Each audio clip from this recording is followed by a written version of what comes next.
You are standing on a dusty red dirt field, sweating under the ancient sun, surrounded by the deafening cheers of your tribe. At your feet is a ball, but it is not perfectly round, has no air valve, and is definitely not made of synthetic leather. It might be a swollen animal bladder stuffed tightly with grass, or a heavy raw rubber mass that could shatter your ribs on impact. For 99% of human history, playing a sport wasn't a televised weekend hobby, nor was it a multi-billion-dollar global spectacle for mere entertainment. It was a sacred ritual, a brutal and exhausting survival drill, and sometimes the very last alternative to a deadly war between rival groups. Today, billions of people gather around glowing screens to watch 22 players chase a perfectly engineered sphere across beautifully manicured green lawns. You feel a deep primal surge of tribal loyalty when your team scores, a feeling that echoes back across hundreds of thousands of years. But why do you care so much? To understand this instinct, you have to look at the very origins of play in human evolution. When did your ancestors first decide to kick a round object? And why did they spend precious, hard-earned calories just to play a game? In the harsh reality of the Paleolithic era, every ounce of energy mattered. Wasting calories running after a toy could literally mean starvation. Archaeological evidence confirms that your ancient ancestors actively created games. This wasn't a mistake of evolution, it was a highly calculated survival strategy. The earliest stadiums were simply flat stretches of savanna or dirt clearings near the campsite marked by nothing but ash from the fire. And the first balls? They were completely improvised from the leftovers of a successful hunt, transforming waste into the ultimate tool for social bonding. Imagine a pig or sheep stomach, cleaned out, blown up like a crude balloon, and packed with fur or dry leaves to give it weight. It was heavy, unpredictable, and required immense physical coordination to control. Welcome to the very first entirely untelevised World Cup of human history. Before the ancient Mesoamericans engineered bouncing rubber around 1600 BC, can verify, humanity had to rely on much cruder materials to satisfy their urge to play. In a world where every single resource was a matter of life and death, nothing could be wasted, not even the internal organs of your prey. When your ancestors took down an animal, the meat was eaten, the hide became warm clothing, and the bones were carved into sharp survival tools. But what about the bladder or the stomach? Instead of throwing them away, a brilliant, playful, and completely unexpected evolutionary innovation occurred. These organs were remarkably tough and elastic. They were carefully cleaned, stretched, and inflated with human breath, much like a crude prehistoric balloon. However, an inflated animal bladder alone was far too light to kick, and it was easily blown away by the harsh, sweeping savanna winds. To solve this problem, your ancestors gathered dry grass, stray animal hair, or even tightly packed dirt to stuff inside before carefully sewing it shut. The result was a surprisingly durable, heavy sphere. It didn't bounce very well, but it could roll fast, and more importantly, it could be kicked. Anthropologists have found evidence of these bladder balls in early societies worldwide, from ancient river valleys to the frozen, unforgiving landscapes of the Arctic. Creating this object took hours of meticulous labor that could have been spent foraging for rare berries, resting, or crafting deadly hunting weapons. In the unforgiving Paleolithic economy, energy was your most valuable currency. You simply did not burn hard-earned calories without a massive evolutionary payoff. So if basic survival was already an exhausting full-time job, why did early humans dedicate so much time and physical effort to playing a game?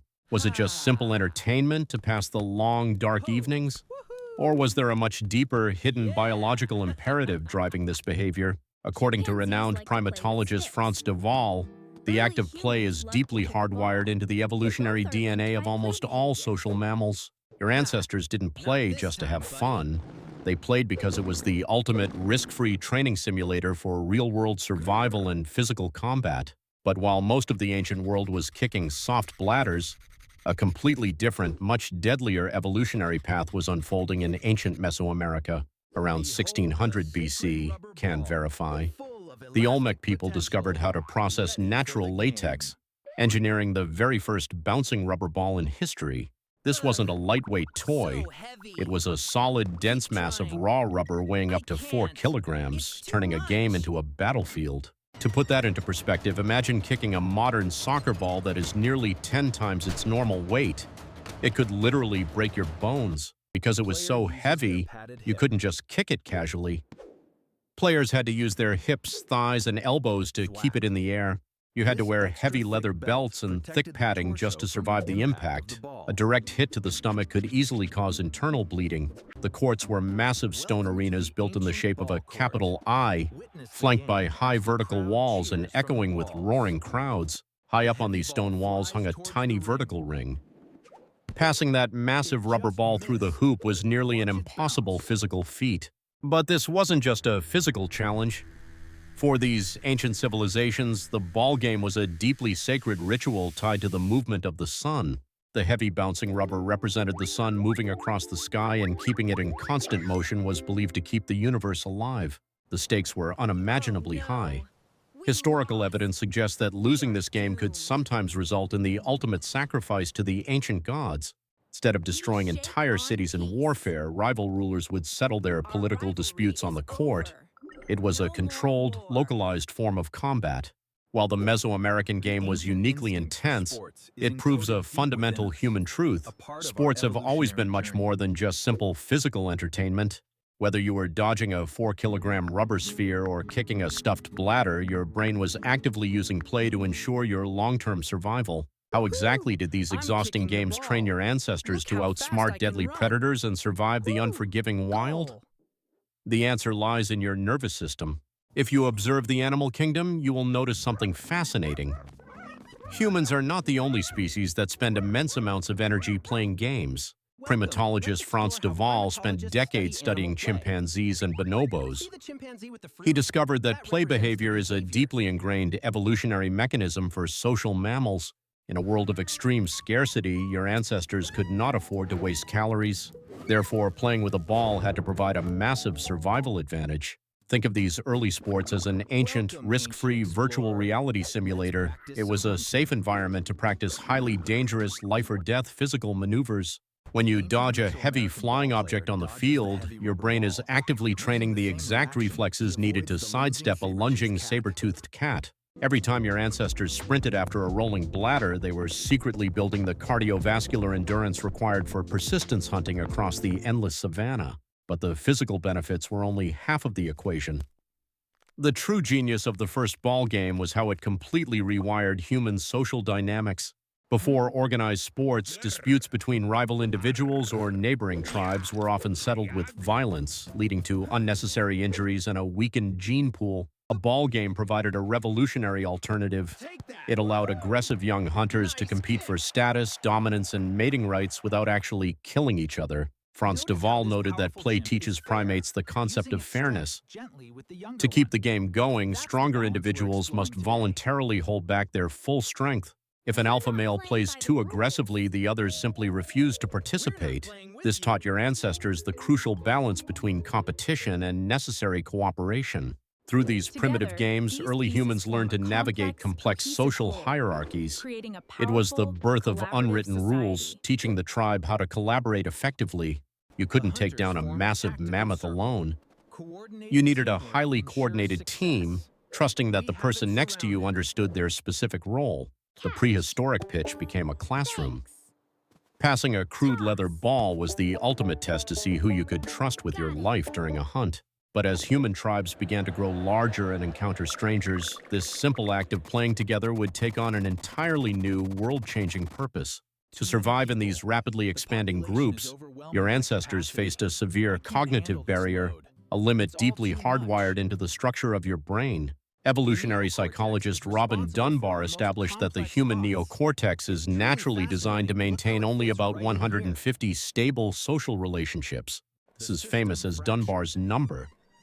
Once a tribe grew past 150 people, it would usually split or face total chaos. So imagine the tension.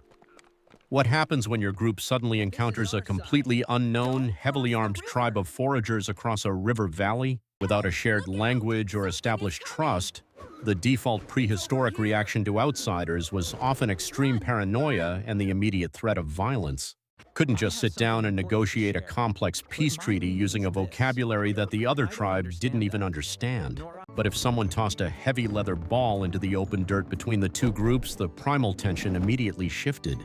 The basic rules of play are universally understood. You didn't need to speak a single word of their dialect to know how to pass. Sports became humanity's first global language.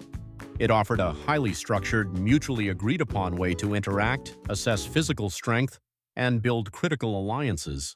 By competing aggressively against strangers, you were secretly gathering vital data. You learned if they played fair, followed rules, and could be trusted. This shared physical exertion released powerful neurochemicals in your brain, essentially tricking your ancient biology into forming an emotional bond with total outsiders. Once the exhausting game was over, those two rival tribes could safely sit around the same campfire, sharing roasted meat instead of throwing spears. Anthropologist Polly Weissner notes that these post-game campfire gatherings were absolutely crucial for weaving stories, exchanging knowledge, and building a larger shared culture.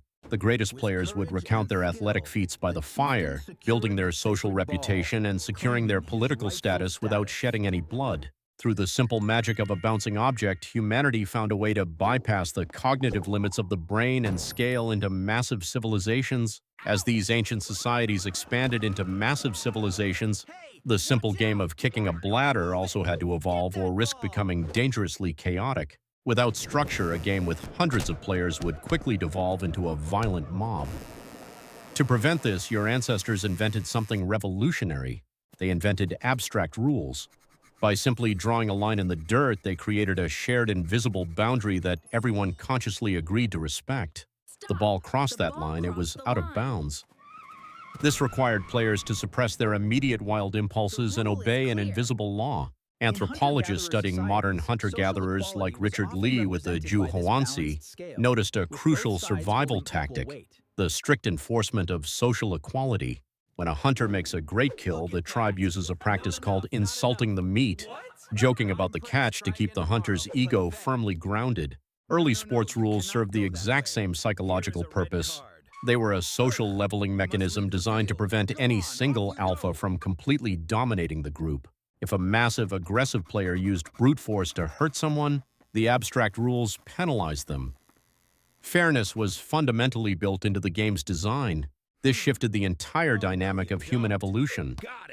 Suddenly, raw physical power was no longer the only guaranteed way to win a contest. Because of these enforced boundaries, players had to start thinking ahead. This was the exact evolutionary moment when the concept of tactics was born. Instead of just running mindlessly toward the objective, your ancestors began using their highly developed frontal lobes to predict their opponent's exact next moves. They invented feints, fake passes, and coordinated traps. They used subtle eye movements and hand signals to orchestrate complex group attacks without speaking. A smaller, physically weaker tribe could now easily defeat a group of massive giants simply by communicating better and executing a superior spatial strategy. The playing field became the ultimate testing ground for human intelligence. It proved that a synchronized collective brain always beats disorganized muscle. This exact strategic thinking, the ability to plan, deceive, and execute as a unit, would soon be applied to hunting, building, and surviving the ancient world. As empires expanded and populations exploded, the ancient game changed. You no longer had to actively play the game to benefit from its social power. Enter the era of the spectator. For the first time, thousands of people gathered in one place just to watch a few highly skilled individuals. In Mesoamerica, the ball courts became monumental. They were constructed directly next to the most sacred temples, dominating the architectural landscape of the ancient cities. The players evolved into specialized professionals. They were fed, trained, and worshipped almost like living gods by the roaring painted crowds in the stone bleachers. But why would your ancestors spend their limited agricultural resources supporting athletes who neither farmed the land nor hunted for the tribe's food? Because ancient rulers discovered a powerful psychological secret. Massive sporting events were the ultimate evolutionary tool for political control and large-scale social unity. When thousands of complete strangers cheer for the exact same team, their brains simultaneously release massive identical surges of dopamine and oxytocin. This biological synchronization perfectly tricks the human brain. It makes you feel a deep, unbreakable familial bond with people you have never actually met. Ancient leaders realized that a population entirely distracted and chemically unified by a thrilling ball game was significantly less likely to rebel against the ruling class. They began investing heavily in these spectacular games, transforming a simple, primitive survival training drill into humanity's very first massive entertainment industry. Heavy rubber balls, the elaborate protective leather gear, and the grand stone arenas transformed into ultimate symbols of an empire's wealth and absolute power. The game effectively became a proxy for warfare on a national scale. It was a bloodless spectacle where rival cities could assert their absolute dominance. And this commercialization of play wasn't just happening in the Americas. Across the ancient world, similar grand transitions were occurring in rapidly growing civilizations. From the violent Roman arenas to the ancient Chinese fields of Tzu, the concept of the passive, emotionally invested sports spectator was officially born. The physical act of actively playing was now completely separated from the deep, hardwired psychological need to belong to a powerful, victorious tribe. So when you sit on your comfortable modern couch today, completely safe from predators, wearing a replica jersey of your favorite team, and find yourself screaming uncontrollably at a flat television screen just because a complete stranger missed a crucial penalty kick in the final seconds, you need to realize that you are not just watching a simple recreational game designed for casual weekend entertainment. Deep inside your skull, without you even realizing it, your primal Paleolithic brain is actively executing a highly complex 300,000-year-old evolutionary survival program. By watching the players through the screen, you are subconsciously assessing the physical strength, tactical intelligence, and overall genetic fitness of your chosen tribe. You are instinctively testing the fairness of the rules, the leadership of the captains, and the unwavering loyalty of your modern allies. And when they score, your brain releases massive identical surges of oxytocin and dopamine, forging a fake but incredibly powerful familial bond with millions of strangers. Is the exact same chemical mechanism that once stopped two heavily armed ancient tribes from slaughtering each other across a dusty Paleolithic river valley. In our highly civilized modern world, we thankfully no longer need to hunt giant woolly mammoths to survive the freezing winter. However, our ancient hunter-gatherer brains are still desperately searching the environment for that intense, life-saving feeling of primal tribal connection and shared struggle. Modern organized sports perfectly fill that deep evolutionary void, providing us with a completely safe, artificial battleground to satisfy our primitive instincts. The object we chase may have drastically changed from a roughly stitched animal bladder to a perfectly engineered aerodynamic synthetic sphere. And those dangerous, dusty, prehistoric clearings have slowly been replaced by incredibly massive, multi-billion-dollar glowing stadiums filled with artificial lights. But beneath the surface of modern civilization, deep down in your genetic code, your DNA vividly remembers the harsh rules of humanity's very first game. You might think you are sitting safely in a living room, but to your evolutionary brain, you're still standing on that dusty red dirt field.